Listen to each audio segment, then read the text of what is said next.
Hello and welcome back to the course on Tableau. In today's tutorial, we're starting a brand new challenge which we'll be solving in this section of the course. Alright, so let's look at the brief. Alright, you are a data scientist working for a laundry pickup services startup called We Wash, You Sleep. This is a relatively small company and they cannot compete with the big players in major cities. The company's strategy is to build a vast network in the smaller cities.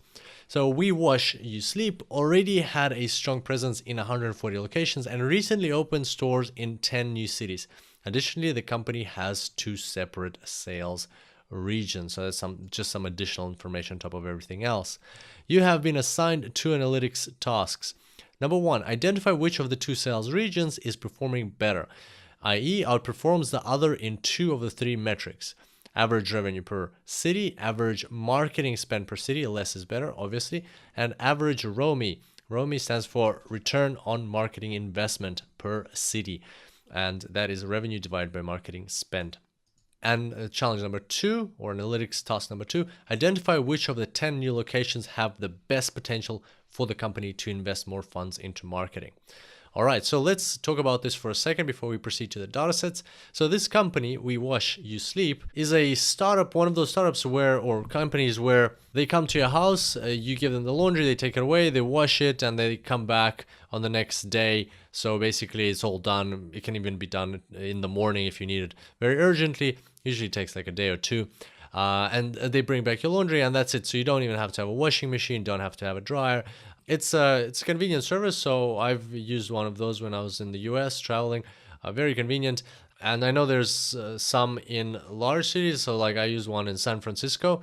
I don't know about the smaller cities. So what this company is doing is, obviously as a startup, you can't compete with big companies like that are established in the market. Or you can, but it's tough. But their strategy is a bit different. So speaking of strategies, this strategy, they could be aiming towards is they would create this network in the smaller cities. And the cities aren't that small. They're like 100,000, 200,000, 300,000 people in population. So they'll create a network in those cities.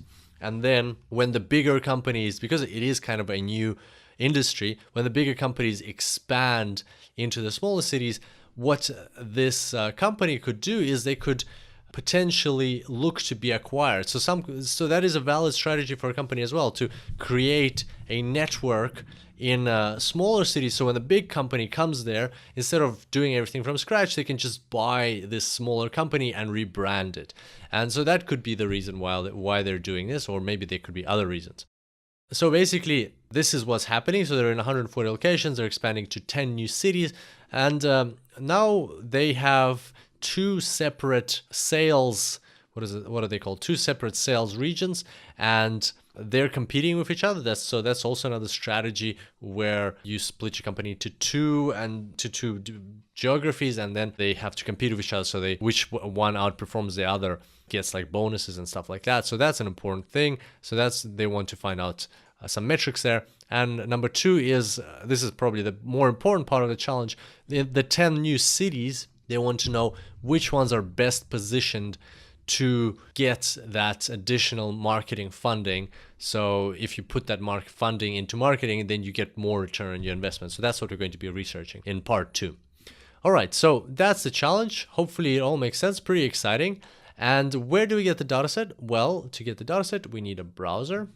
And as usual, we need to go to www.superdatascience.com/Tableau. Now, if you scroll down here, you'll find section 8, what's new in Tableau 10. So in this section, we've got startup expansion, Excel file, and US cities population CSV file. Let's have a look at them. So here's the startup expansion file. And in this file, what we have is the store ID, or it should probably say location ID or city ID. This is where the 150 stores or 150 cities where the company works. Those are their IDs, just basically row ID in this data set. City is the actual city where the company is operating. State of that city.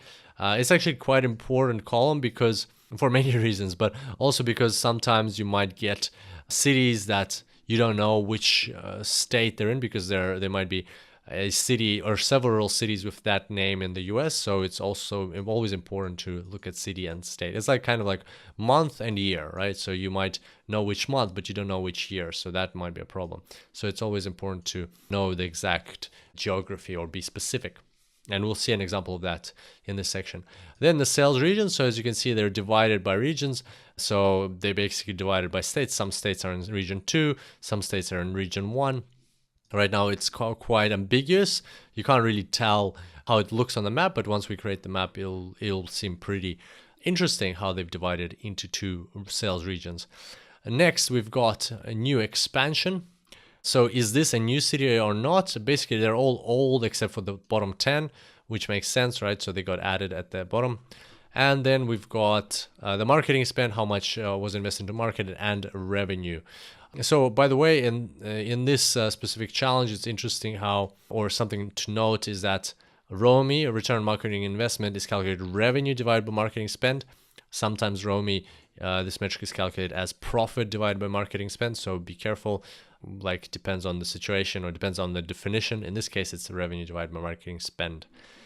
And then we've got another file, US cities population. So basically it's a file with the population of the top 300 US cities. Actually more than 300 US cities up to here.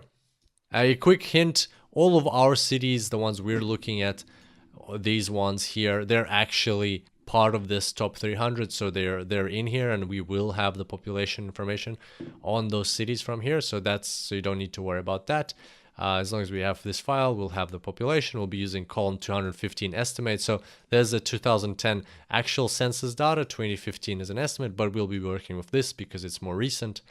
And then there's some additional information, but that's just an example of when you have additional information that you won't be using in your analysis. Although, based on the things you'll learn in this section of the course, you can definitely experiment with this additional information and see if that might somehow affect your cluster analysis and stuff like that. So that's also just some extra data in case you want to play around.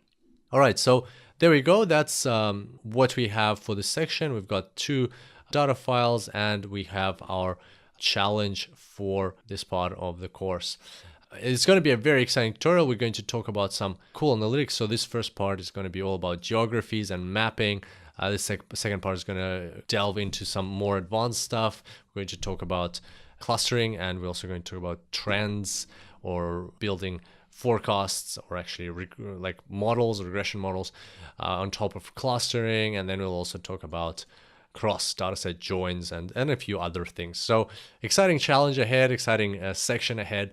I look forward to seeing you on the tutorials throughout this section. And until next time, happy analyzing.